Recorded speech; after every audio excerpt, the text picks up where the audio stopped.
You didn't tell me that. So the people online have been hearing me, but you've just been hearing my usual voice. My apologies. The incredible effects of technology is you have to know how to use it. So I thought it sounded weird, but I was just going with what I was told and doing the right thing, but not the right thing. I'm going to start again for those in the room, just to welcome you here. And as we should, we begin with a land acknowledgement. And as most people do know, the University of Saskatchewan is located on Treaty 6 territory. And this is the territory of the Nihilwak, Muskekawak, Nehitao, Lakota, Nakoda, Dakota, Soto or Anishinaabe, Dene, and Métis. I give my respects to the past, future, and present ancestors of these peoples because we know that the past is the present and the future too. When we make a land acknowledgement, especially in the presence of Indigenous people, it's particularly complex because we know this history is one that is clouded or still misunderstood as a form of agreement, and sometimes agreements that have not been kept.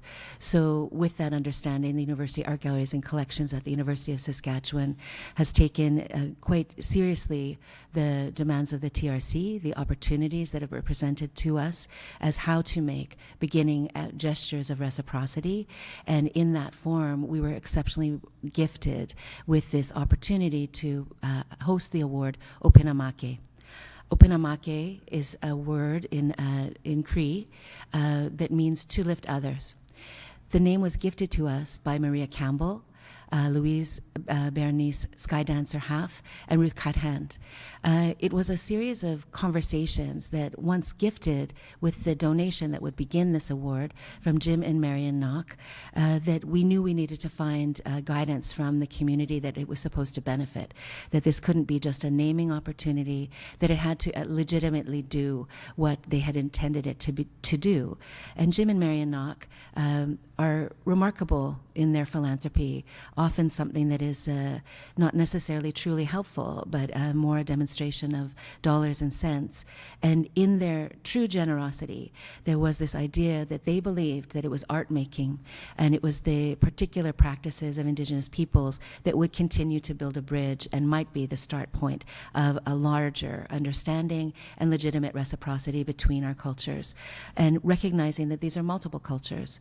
When I gave the listing of the many nations that call this land home, to know that that's not one broad stroke of indigeneity. Each of them holds their own practices, protocols, and beliefs. And so this understanding we're trying to build together is a necessary one, but one that comes with great learning and exceptional unlearning. So from there, I want to acknowledge the Knox and the incredible generosity, and also be exceptionally pleased to tell you that we're able this year to present not only the recipient in a celebration to be held on Friday of this week, but also to hear from our shortlisted candidates, because what we've come to know is in this opportunity to seek out artists that do truly lift others in their practice and in their ways of being, is that there's so many of them from across the territories whose borders intersect with the colonial borders of the land we now call Canada, that we're coming to know an exceptional way of working that is teaching us all new ways of being in the world and should be celebrated as often as possible. The incredible opportunity today to present these candidates comes through support from the FARLS, or the Fine Arts Research Lecture Series, and the fact that we're looking at Indigenous artists and their ways of being and knowing as legitimate forms of research and being supported in that way is something I'm exceptionally grateful to see we've finally come to this point. We've arrived there. So it's a research presentation of the artworks of these four candidates today. And I also want to acknowledge the support of the Canada Council for the Arts and the Sask Arts Board. And the citizens of Canada then are behind this action as well. I want this to be very true as we enter into a time of exceptional discord, to recognize that each of these actions, where we're able to make public these important ways of being and knowing and how we can change from within, I'm grateful to say that the society that we live in still supports this work. So from there, I apologize for the long-windedness, but I think these are necessary moments, especially as we're experiencing an undoing of so much that we care for, and to be grateful to celebrate the artists that are with us here today. We are doing a hybrid presentation. It is both online and in person, and one of our shortlisted candidates is not able to be here today, so we're going to be showing Vanessa Higgins' work online for you and in the room. I'm going to speak a little bit to Vanessa as they change to her slides now. As people may know, the Opunamaki Award is a $10,000 cash prize. It asks people only 2 questions. And the first question is, what is your relationship to community? And the other is, how does your work lift others? So I'm drawing here from Vanessa's application so you can understand who she is and how the work has been motivated. I think I am.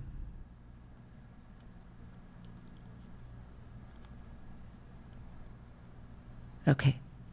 As a Nehitao artist and advocate, my connection to community is woven into every aspect of my work.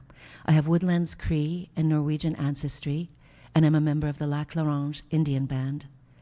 Grounded in my roots, I draw from my upbringing to create art that honors my ancestors while also addressing contemporary issues facing our people and land. My involvement in the grassroots group, For Pete's Sake, Protecting Northern Saskatchewan Muskegs, reflects my dedication to protecting the environment, particularly in the fight to preserve critical peatland ecosystems.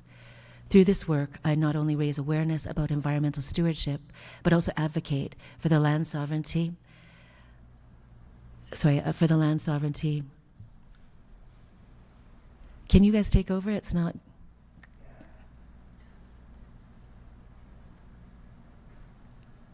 Are you going to take over now? Okay, thank you. So if you can just do a cycle through her work so we can see it as I'm trying to bring her words into the room. I also advocate for the land sovereignty of Indigenous peoples, reinforcing the bond between people and place. My role in the Saskatoon Indigenous community is another key aspect of my connection to community. I actively participate in initiatives that support Indigenous culture, education, and rights.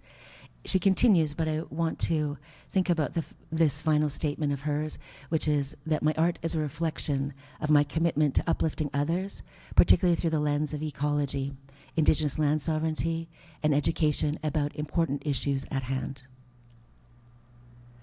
It's also exciting to note that Vanessa right now is doing a residency at the National Ukrainian Museum, and some of this work will be traveling quite actively, and I think it was the last one we saw that will be in Hudson's Bay in the next few days.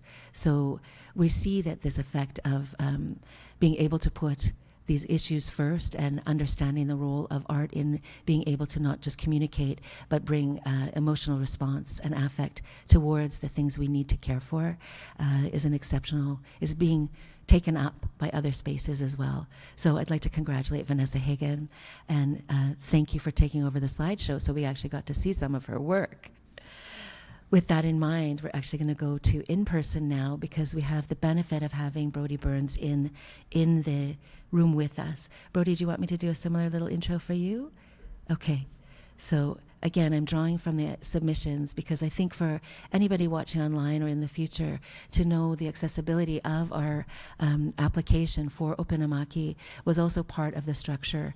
It was devised with communication through community, working particularly with a series of curators, Indigenous curators on this territory, Tara Hogue, this year Joy Arcand, and Felicia Gay, but previously with input from also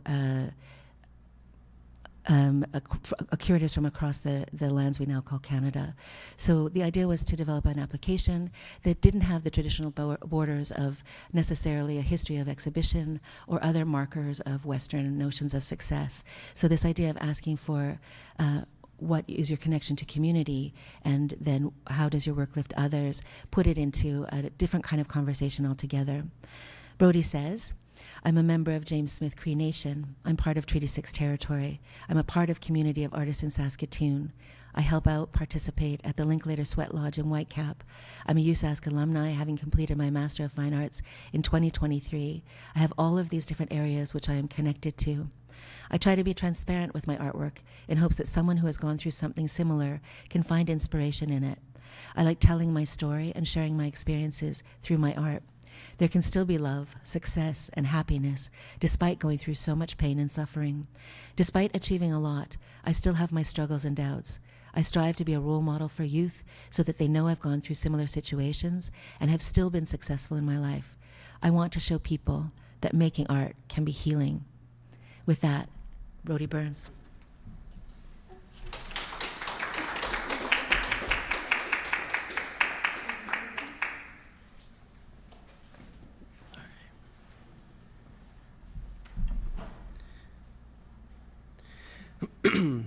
So, hello everybody. Sorry. So I wanted to open up with this painting I did of James Smith. It was to commemorate the people that were lost during the stabbings, and for the people that survived.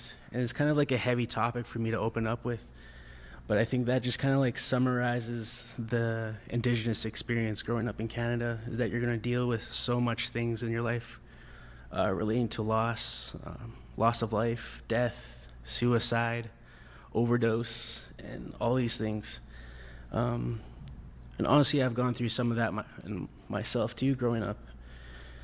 And I'm still here today, and I wanted to show people that there's power in art, and there's healing in this process of painting. And it connects to so many people, and it resonates with so many other people.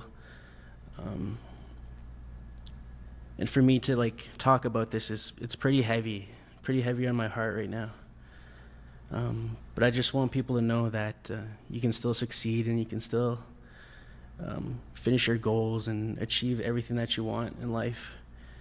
Specifically talking to the youth, First Nations youth, and anybody who's struggling with like mental illness and things like that, because I'm living proof. I finished my master's, I got my psychology degree. I feel that if I went through the psychology route and became a therapist, I probably would have taken home so much baggage from other people that would have been really self-harming. So for me to be an artist was a lot more expressive and more easier for me to talk about these things, and just to get people's feedback too. When people kind of come up to me and express how beautiful a painting is, but they don't really see the conceptual side of things, like what's beneath the surface. Can you go to the next slide, please?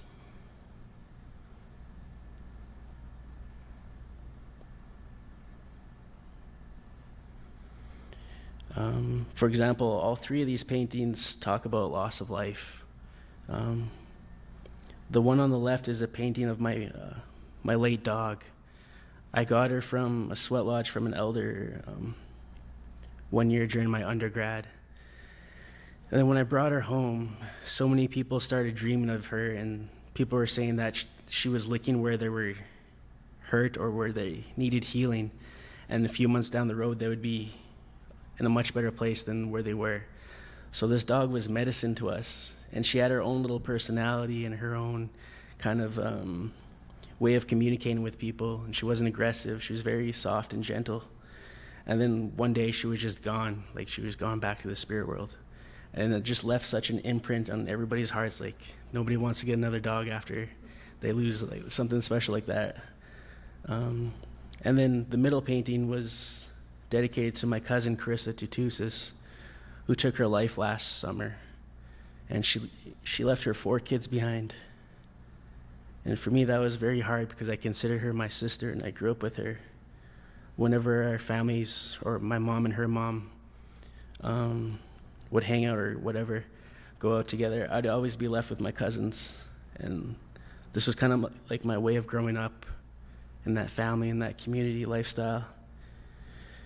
So it was very heavy to hear that news, but then a part of me was just completely numb because it's so normalized in my life. Like I've lost my best friend 10 years ago, and it's hard for me to see how they would grow up because I've lived so much longer than they have now. And the painting on the right was dedicated to my partner, because last year we had a miscarriage, and this affected her greatly, and I wanted to honor her. But with these 3 paintings and the James Smith painting, I just wanted to show people that no matter what you're going through, like, things will be okay, and that you'll succeed if you just keep going. Next slide, please. So how do you deal with, like, all of this stuff? I think for me as an artist, being able to talk about through my work is a huge healing factor for me. I like to be transparent as possible, because I know somebody out there is kind of watching that may need to hear it. Especially going through some of the experiences I have. For example, like the painting on the left is kind of talking about having to go back to the ceremony because you fall off the wagon, or you just fall out of alignment, and you kind of need that spiritual guidance, and you got to leave the parts of you that need to die there. And then the picture on the right is kind of talking about how isolating and lonely it can be to walk that road once you're on it, because you're going to see all your friends and family kind of stuck in their patterns, and maybe stuck in drugs and alcohol, overdosing, or just not living a good life, like they're in and out of jail, that kind of thing. But sometimes you have to cut off your own family members or your friends in order for yourself to succeed and heal. Next slide, please. So with these paintings, they're a little bit more grotesque, but I think after my master's program, I took like a year off and I did absolutely nothing. My body went through this huge change of just illnesses. Like, I kept getting sick like week after week for about 6 months straight. And then finally I came back to the ceremony and I started going back and learning and relearning. And then I realized, like, I had these parts of me that I was too afraid to face before, or I was so caught up in stuff that I couldn't face them. For example, the painting on the left is kind of about greed. During my master's, I was fortunate enough to sell a bunch of paintings and get grants and all this funding options towards me. But I kind of got caught up in the money aspect of it, where the work started to suffer, but then I was getting like this mindset, like, oh, this painting's gonna make this much money and this much money. And then when I hit my first year, after my master's, I sold one painting and I got humbled really quick. And Shapeshifter number 2 on the right was kind of like this idea of facing my fears and facing my anxiety. Because I'd balled it up so much during my master's that I didn't really know how to cope with it. Because, like, if anybody's known the university lifestyle, it's kind of like a hamster wheel that just doesn't stop. So I kind of felt like I really needed to let these guys go, and I was able to do that with the Sweat Lodge and talking with my elders, kind of like reconnecting with my family.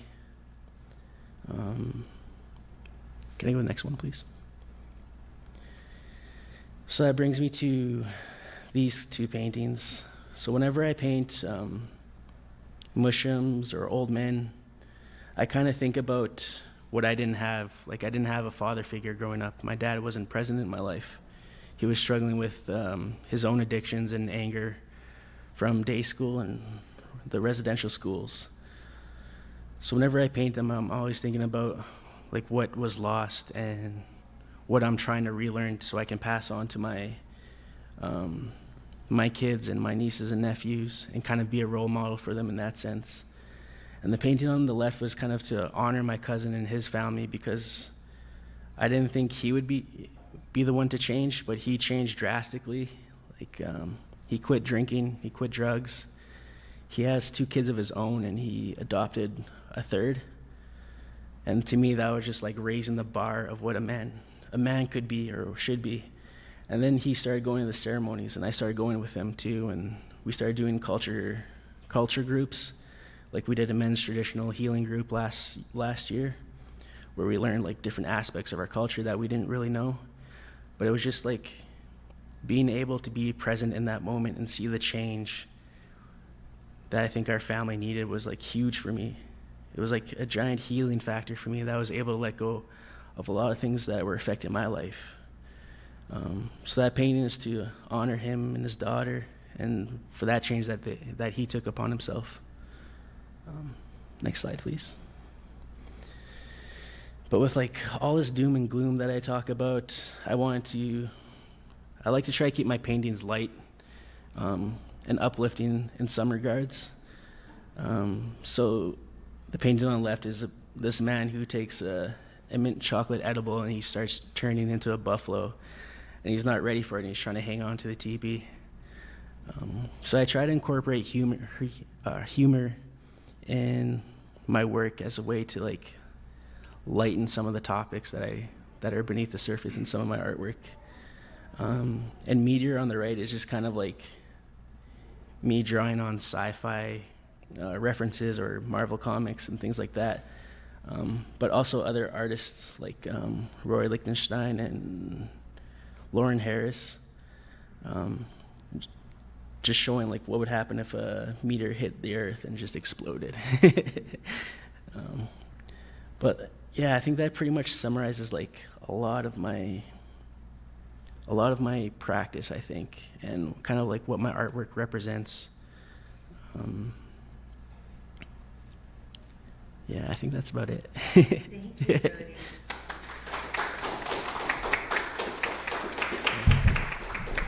Thanks, man.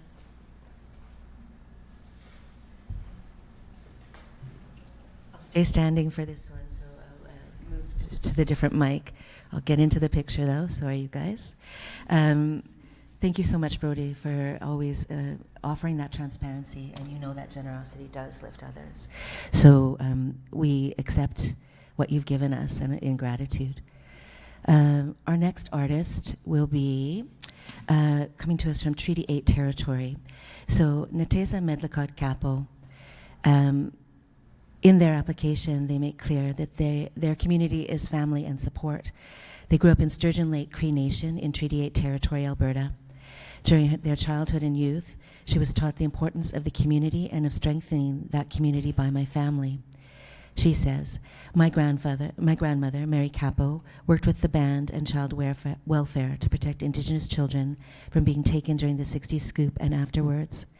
My uncles have worked as council members and as chiefs during multiple terms and have worked to bring prosperity, housing, and safe drinking water to the community. I spent extensive time during my career volunteering for many Indigenous-based community-driven organizations and events, with a particular focus on events that stress the importance of the arts. I've been involved in activism from a young age and have participated in protests for I Don't Know More, Land Back, and walks for Sisters in Spirit and missing and murdered Indigenous women and girls, Two Spirit Plus.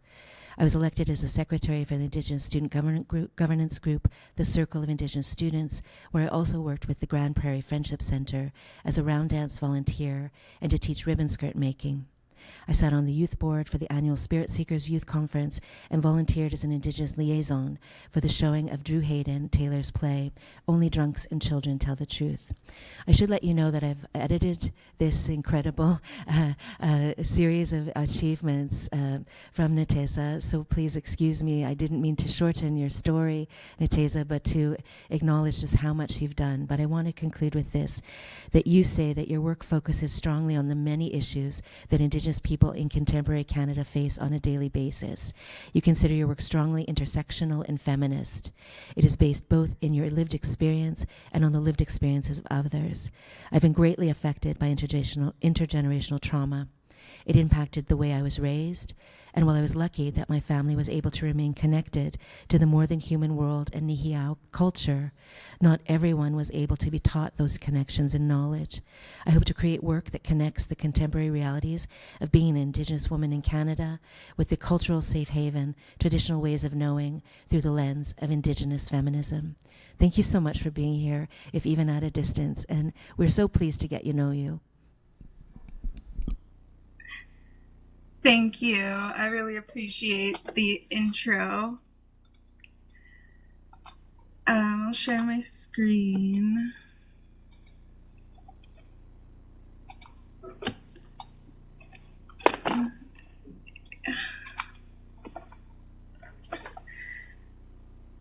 Yeah, so thank you for having me.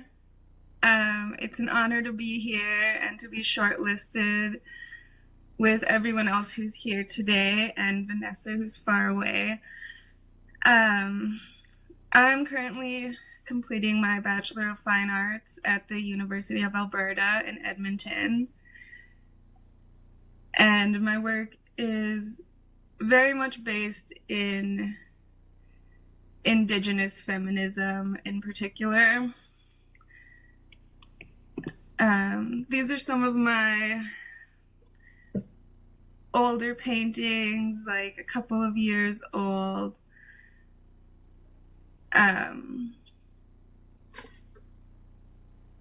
They are diverse.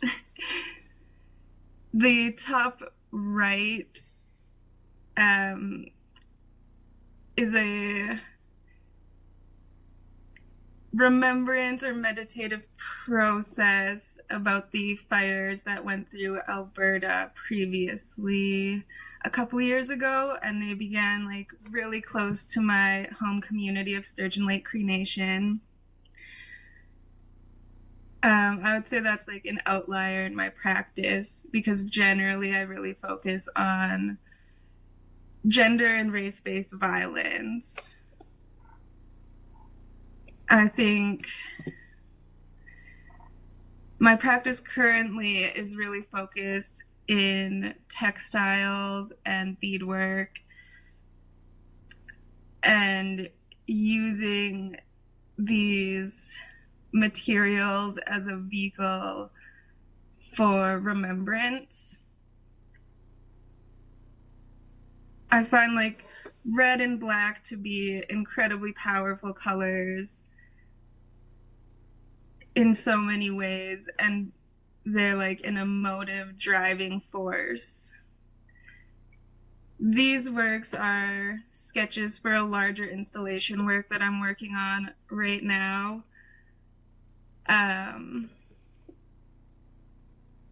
That is like a large hardened textile work. You can see like some of the completed or in progress pieces on the top right.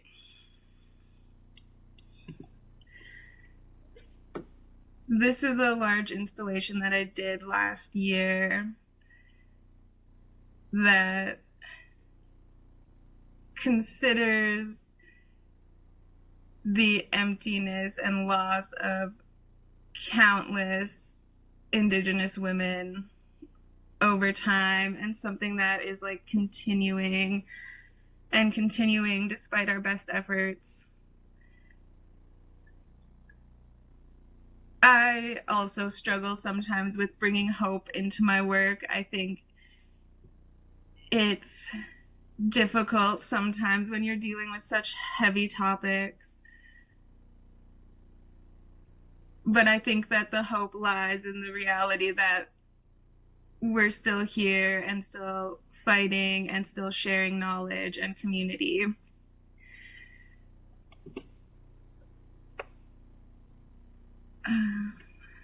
Yeah.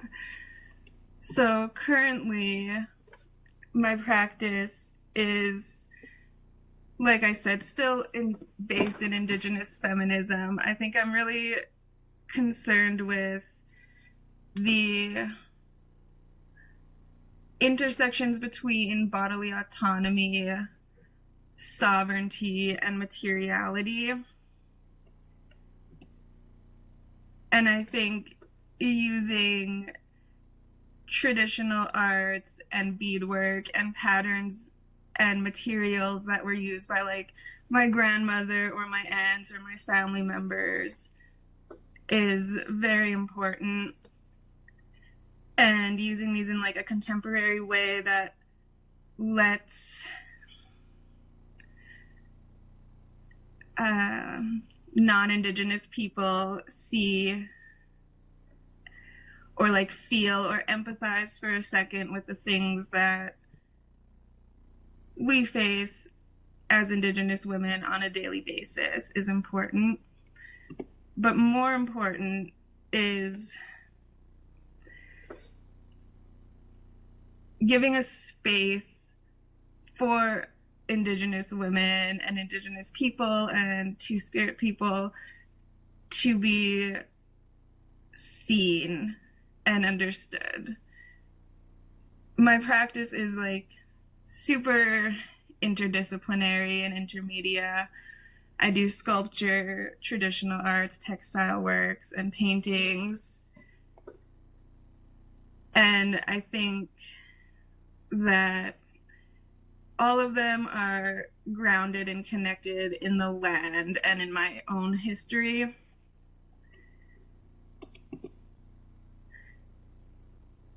Recently, I've been getting into like photography and video work, and this is a still of like a video installation that I did recently.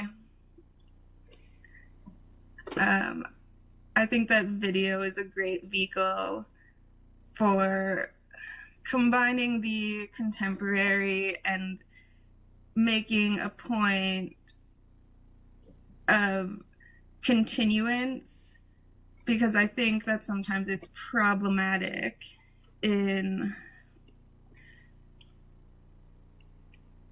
certain spaces that we as Indigenous people are still seen as something from the past and not from the present. Video work also has given me the opportunity to collaborate with others in the community and with people that I volunteer with, to talk to them and do interviews and give them the opportunity to be on screen if they so choose. I think that collaboration is important in Nehia ways of knowing and being, and it's something that I would like to bring further into my work as my career progresses. This is some of the work that I have done on rawhide with a grant from the Canada Council for the Arts. And it's some of my like favorite current work. I think that it's very powerful. And these are some more shots from things that I'm working on right now. The one on the left is a small piece from a work that's called Colonial Virus, wherein these pieces will like crawl across the wall. And I'm really excited about that. So thank you for your time. And I really appreciate being invited to speak here today.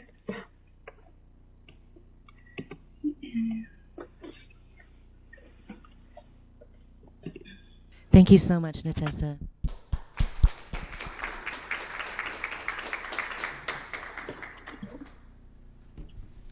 It's been a real pleasure to see this work, and more than I got to see in the application process. So it's very exciting to have this come into our community in a new way. And because we're able to record this and share it amongst others, we'll be able to have this conversation extend beyond here.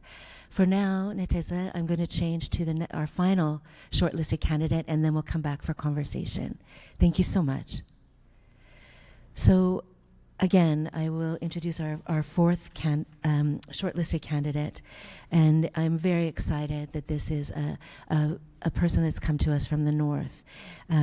So often within colonial Canada, we think about East-West relations. So the opportunity to always extend north has been there from the beginning. Our application process is translated into Inuktitut, as well as French and English, the colonial languages of our land. So when we received this application, we were particularly pleased. It's my pleasure to introduce Priscilla Boulay. Priscilla is a third-generation Inuvialuit carver. Staying connected to my community and culture is at the heart of everything I do. Teaching soapstone carving to students across Canada lets me pass on our traditions while learning and growing alongside them. I love being part of a community of artists, jewelers, and makers who inspire me daily and keep me grounded in what's important: creativity, collaboration, and sharing our stories. My art uplifts others by sharing the traditions of the Inuvialuit culture and helping people connect with the beauty of natural materials. When I teach soapstone carving to students across Canada, especially in remote communities, I get to witness their pride and excitement as they create something with their own hands. Reaching 104 schools in nearly 700 classes, I've seen firsthand how this process empowers them and builds confidence. It's all about passing down knowledge and inspiring the next generation to explore their own creativity and cultural roots. Please welcome Priscilla Boulay. Thank you. Good morning. Good afternoon, everybody. My name is Priscilla. Thank you so much for the introduction, and I'm very honored to have been shortlisted for this wonderful award. As you heard, I do teaching and online. Since I've submitted my application, I am coming up to 850 sessions online, and one which I have to leave shortly to finish off this little penguin with grade 2s. So please forgive me if I'm making this a little bit too short. I am going to show you some work that I've done since I started carving full time. As she mentioned, I am third generation carver, and it started off with my grandpa. He taught his children, and now I'm teaching my children. I have a 10, 11, 9, and 7-year-old daughter that we're adopting our 7-year-old daughter. And they all do teaching with me. They help me do demonstrations, and this is some of the work that I've done since I started carving full time. I work with a variety of materials like muskox horn, caribou antler, walrus ivory, whale bone, and a variety of soapstone that I do with teaching the students across Canada. I teach from kindergarten to grade 12, and just watching them learn their cultural roots is very special. And that is why I self-nominated for this award, is because it's about teaching our culture. And I believe, like our other shortlisted friends, like we need to go back to our culture and back to our roots. This is our way to healing. We need to teach our young people our culture, and I believe that is the healthy way of life. We go hunting, camping, fishing. This is the memory of my grandpa as well that I want to show. It's a memory of him just carrying everything that he needs to go fishing. And I remember him walking across a lake to go fishing, and it was so cold, and you just, you do what you got to do to feed your family. And unfortunately, I do only have 1 minute left, and I really want to thank you for your time and hearing my story and this wonderful opportunity. So I'm so sorry we got to you late. I didn't realize that you were having to leave. So I'm very grateful for you sharing what you have so far. And of course, we'll be able to share more of your work online at the... Thank you. But thank you so much for sharing what you have here today. I'm really sorry I didn't know that you were leaving early. And obviously, That's our okay. loss is many other people's pleasure. So good luck with those grade 2s and that penguin. Yeah. They are so cute. They're almost done. We just got to do 2 grits of sandpaper, and then we're all set. Thank you so much for coming today, and we'll be in touch again soon. Bye-bye for now. All right. Bye, everyone. Okay. So we do have an opportunity to have a small conversation, and for which I would invite Brody to come back here so we can see and hear you as well. And then perhaps we can bring Natessa back up to continue a conversation between the two of you and the community in the room. So hello again.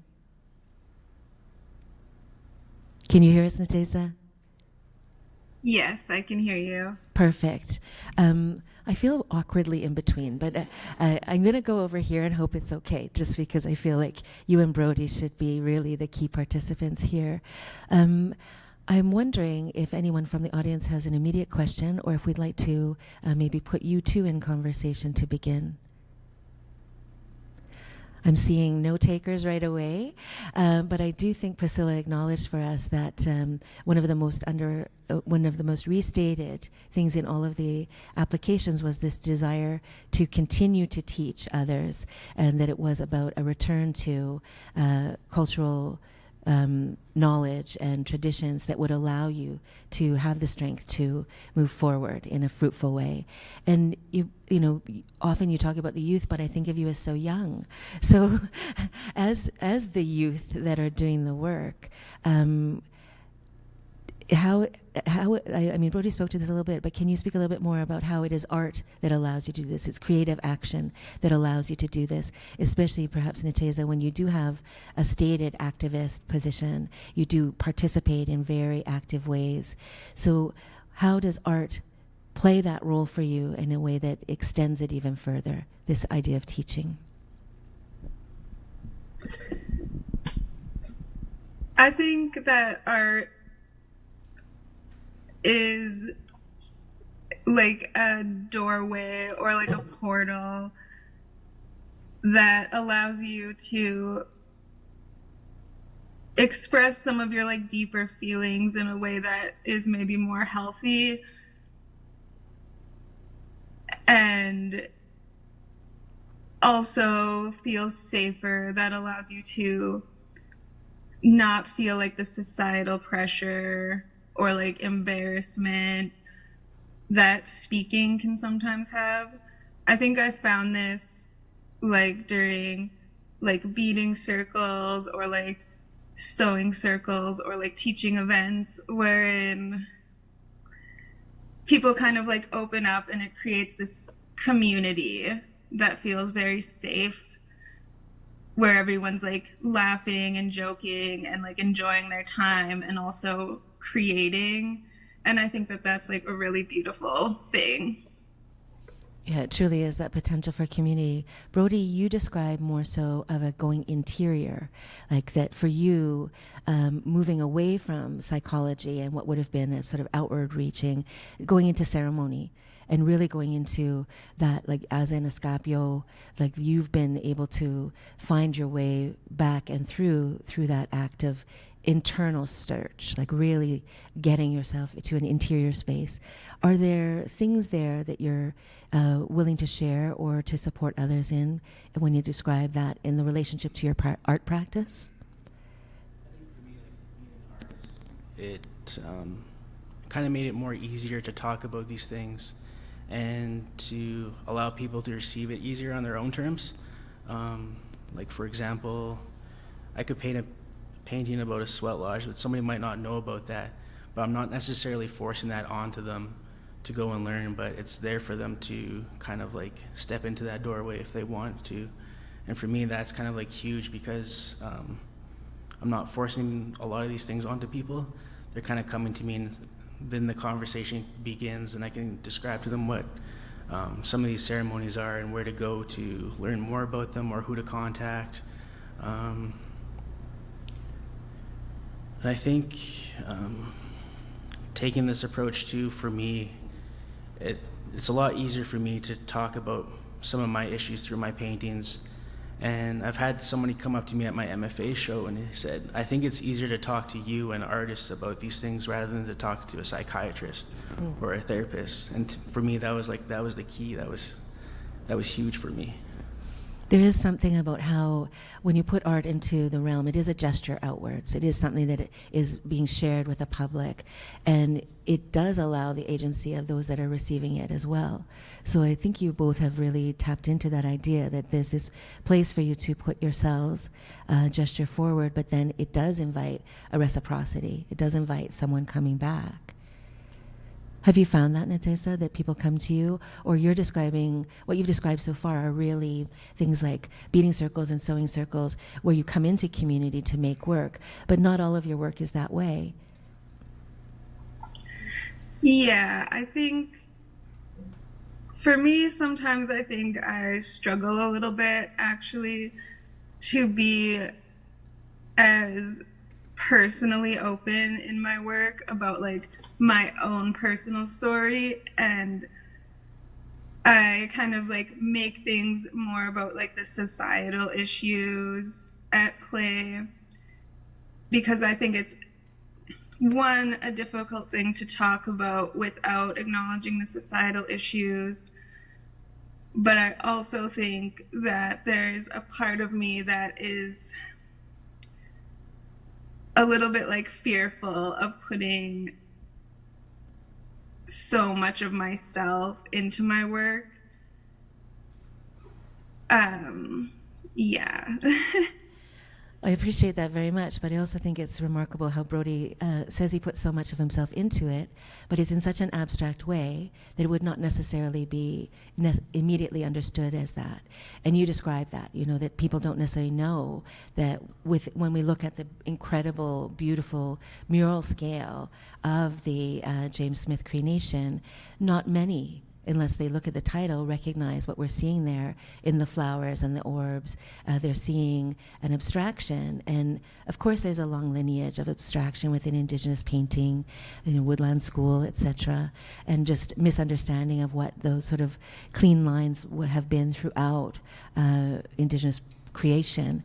So I'm very interested in how the personal and the political is overtly present, but not necessarily legible to others. And I'm wondering if you feel part of what you do is bringing it into that kind of legibility or a place to speak. I think for myself, I try to keep it as gray as possible. So if people are really interested, then they'll spend time with the painting and kind of start to realize these things. And for a lot of like First Nations people, they kind of get it right off the bat, without me having to go too much into detail about things. But I've always tried to keep like the political side out of my artwork and just keep it more personalized, even though some of those personal issues come from societal issues. So that's kind of like this balancing act, I guess. Like I don't want my work to be just about politics or social issues. I want it to be about me and a reflection of me. And I feel like that resonates a lot more with people with my work.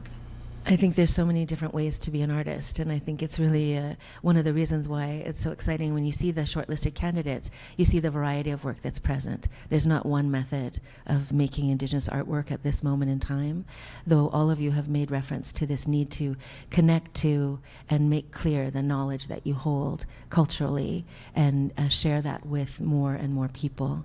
So I'm wondering if there's any questions at this point or comments people might like to make. Nothing online either. So I think what I'd like to do is just thank you very much for being here, especially since we lost one of our participants and Vanessa was not able to be here. But I'm so grateful for this conversation and obviously a new introduction to you, Natesa. I'm amazed, we were all amazed that you're in your BFA. It bodes well for artists to come, and I'm very excited that you did apply this year, and we hope to hear from you again. And Brody, we're so grateful that you're with us. And Brody is opening a new show very soon, so we were stealing his time to get him here today. And I know he's nervously got to go back and finish that work. So for anyone that is Saskatoon, we can see that work. He's showing with the 525. What's the location this time, Brody? It's down, I can't remember the address, but it's part of the Scotiabank Theatre. It's one of the empty lots there. Okay, so we'll make sure that that's posted on our Openamake site so people know what it is, and of course we'll repost anything coming from the 525. And I want to thank Jim and Marion Knock again for making this possible, the Fine Arts Research Lecture Series for letting us hear from more of the artists involved. And I want to thank you all for being here. And to anyone that might have joined online or will in the future, you saw it here first. I just want you to know we're looking at some remarkable artists that we know we will hear from again. And there's so much more for us to do, but this is one example of a way of moving towards increased reciprocity and shared knowledge. So I thank you all for being here.